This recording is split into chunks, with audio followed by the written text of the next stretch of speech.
पार्वती कैलाश में भोलेनाथ के साथ निवास करने लगी, तब उन्होंने अपनी दिव्य शक्तियों का विस्तार किया। गृहस्थ जीवन में प्रवेश के बाद माता के हृदय में सृष्टि कल्याण की भावना जागी। वे समझ गईं कि अब उन्हें न केवल शिवजी की अर्धांगिनी का कर्तव्य निभाना है, बल्कि संपूर्ण जगत की माता बनना है। उस समय तक सृष्टि पूर्णतः विकसित नहीं हुई थी। जगत में अभी भी अंधकार के एक क्षेत्र थे जहां जीवन का संचार नहीं हुआ था। अनेक स्थानों पर अभी भी प्रलयकालीन स्थिति विद्यमान थी।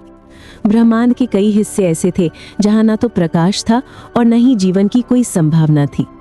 माता पार्वती ने देखा कि उनकी दिव्य शक्ति से संपूर्ण ब्रह्मांड में नव जीवन का संचार हो सकता है। तब उन्होंने निर्णय लिया कि वे अपने तेज से समस्त जगत को प्रकाशित करेंगी। एक दिन जब माता ध्यानमग्न थी, तब उनके हृदय में अनंत करुणा उमड़ी।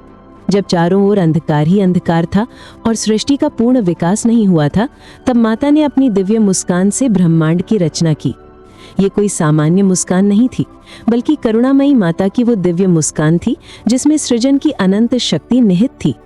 माता की मंद मुस्कान से जो दिव्य प्रकाश निकला, उससे संपूर्ण ब्रह्मांड आलोकित हो गया। उस क्षण माता का जो रूप प्रकट हुआ वो अत्यंत तेजोमय था। उनके मुखमंडल से निकलने वाला प्रकाश इतना दिव्य था कि उससे सूर्य, चंद्रमा और समस्त नक्षत्रों को प्रकाश मिला। इस दिव्य क्रिया के दौरान माता के 8 हाथ प्रकट हुए। इन 8 हाथों में विभिन्न दिव्य अस्त्र शस्त्र और मंगल वस्तुएं सुशोभित थीं।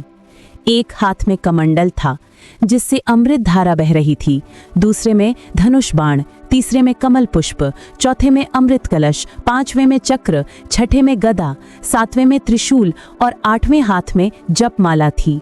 माता के तेज से ही सूर्य को प्रकाश मिला और समस्त ग्रह नक्षत्र प्रकाशित हुए। उनकी इस दिव्य क्रिया से जो ब्रह्मांडीय ऊर्जा का प्रवाह हुआ, उससे जगत के कोने कोने में जीवन का संचार हुआ।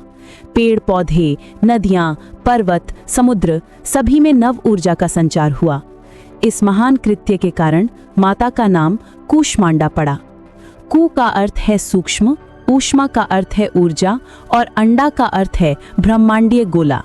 अर्थात वे माता जिन्होंने सूक्ष्म ऊर्जा से संपूर्ण ब्रह्मांड का सृजन किया। माता कूष्मांडा की उस दिव्य क्रिया को देखकर समस्त देवताओं ने उनकी स्तुति की। ब्रह्मा जी ने कहा, माते, आपने अपनी करुणा से जगत को नव जीवन प्रदान किया है। विष्णु भगवान ने कहा, आपकी दिव्य शक्ति से ही संपूर्ण सृष्टि का पालन पोषण होगा। स्वयं भोलेनाथ ने भी अपनी प्रिया की इस महिमा का गुणगान किया। परंतु सृष्टि में केवल सकारात्मक शक्तियों का ही जन्म नहीं हुआ था। माता की इस दिव्य ऊर्जा से जहां देवताओं और अच्छी शक्तियों का जन्म हुआ, वहीं कुछ नकारात्मक शक्तियों का भी उदय हुआ। ये दैत्य और राक्षस भी माता की ही शक्ति से उत्पन्न हुए थे, परंतु उन्होंने अपनी शक्ति का दुरुपयोग करना आरंभ कर दिया। जब ये दैत्य और असुर धर्म के विरुद्ध आचरण करने लगे और देवताओं पर अत्याचार करने लगे, तब माता कूष्मांडा ने निर्णय लिया कि वे इन अधर्मी शक्तियों का संहार करेंगी। उन्होंने अपना उग्र रूप धारण किया और दैत्यों के संहार का कार्य आरंभ किया। माता ने अपनी 8 भुजाओं से विभिन्न अस्त्र शस्त्र उठाए और दुष्ट शक्तियों पर आक्रमण किया। उनका ये युद्ध कई दिनों तक चला। अंततः सभी दुष्ट शक्तियों का संहार हो गया और धर्म की पुनः स्थापना हुई। इस युद्ध के बाद माता ने पुनः अपना शांत रूप धारण किया। वे एक दिव्य कमल पर विराजमान हुई। उनकी 8 भुजाओं में शांति और कल्याण के प्रतीक वस्तुएं सुशोभित थीं। उनका मुखमंडल अत्यंत प्रसन्न था और उनकी मुस्कान से निरंतर दिव्य प्रकाश निकल रहा था। माता कूष्मांडा का निवास स्थान सूर्य मंडल के भीतर माना जाता है। वे वहां अपने तेज से सूर्य को प्रकाश प्रदान करती रहती हैं। उनकी इसी शक्ति से सूर्य देव समस्त जगत को प्रकाश और ऊर्जा प्रदान करते हैं।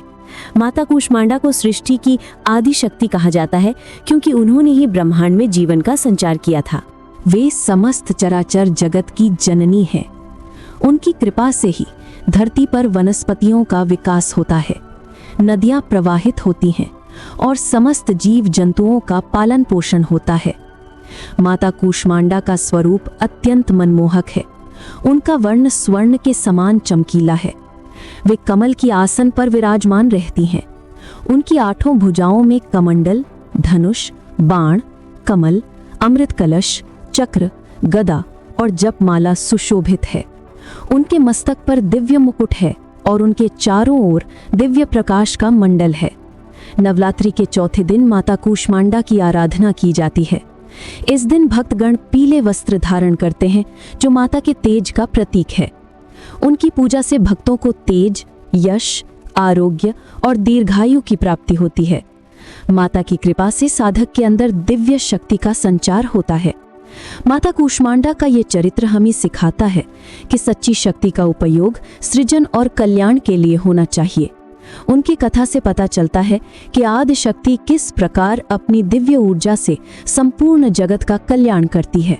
माता कूष्मांडा हमें प्रेरणा देती है कि हमें भी अपनी शक्ति का उपयोग सकारात्मक कार्यों के लिए करना चाहिए। ओम ऐं ह्रीं क्लीं कूष्मांडायै नमः।